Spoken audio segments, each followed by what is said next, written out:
Why is pavlova one of Australia's favourite desserts? To me, it's really obvious. It's sweet and light, but it's still rich, and you can put whatever seasonal fruit you want on it. But there are a few secrets to getting that meringue just perfect, and I'm going to teach you them right now. The first one is egg whites. You want these to be at room temperature. Don't use them straight out of the fridge. Let them sit out for at least an hour, or hold the bowl like this for a little bit, and the warmth of your hands will actually warm up those egg whites a little bit. Go ahead and dump those straight into your stand mixer.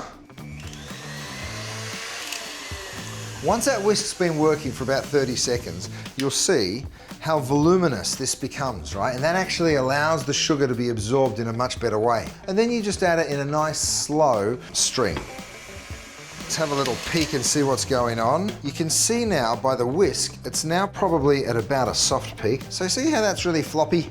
Which tells me we're ready to add the other ingredients. Start moving that whisk slowly. This time we're going to add the vinegar, 1/4 teaspoon of vanilla. Take your cornstarch and using a little sieve, add that.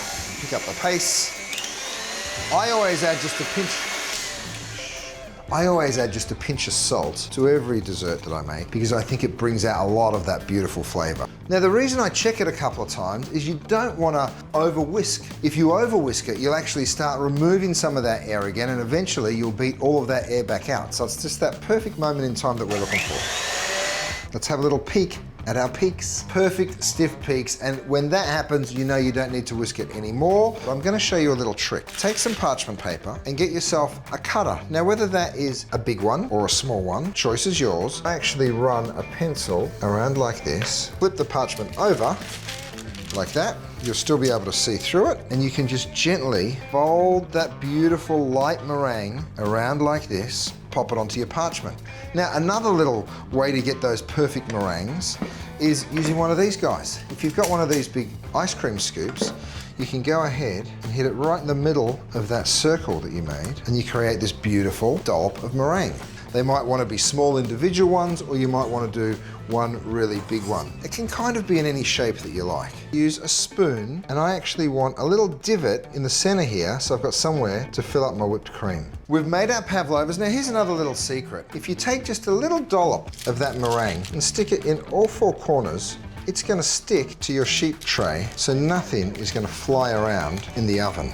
So that's it, the meringues are ready to go in the oven. They go in at 150 Celsius, and as soon as you put them in, you turn it down to 105, and they take about an hour and 15 minutes. Once your pavlovas have been in for an hour and 15 minutes, turn the oven off, stick a wooden spoon in the top like this. That's going to allow the heat to escape the oven slowly, right? We don't want to rush them because that's when you get a little crackage. Once your pavlovas have had the time to cool down, remove that wooden spoon, grab the tray. I probably don't even need a towel because they've cooled right down now. The great thing about a pavlova, there are no rules. It's totally up to you what kind of fruit you use. You need a little tartness to relieve some of the sweetness that we've put into the meringue. Let me show you how you can do it as an individual. Just take a tiny little dollop of whipped cream and use it as a glue. That's now secure, and put a nice big dollop of frozen yogurt. If you wanted to add some whipped cream, be my guest. Got some peaches and some nectarines. Could do a drizzle. It's an individual pavlova. Maybe that's your style, or maybe it's not. Well, don't worry, because what I'm going to show you next, you might want to layer them.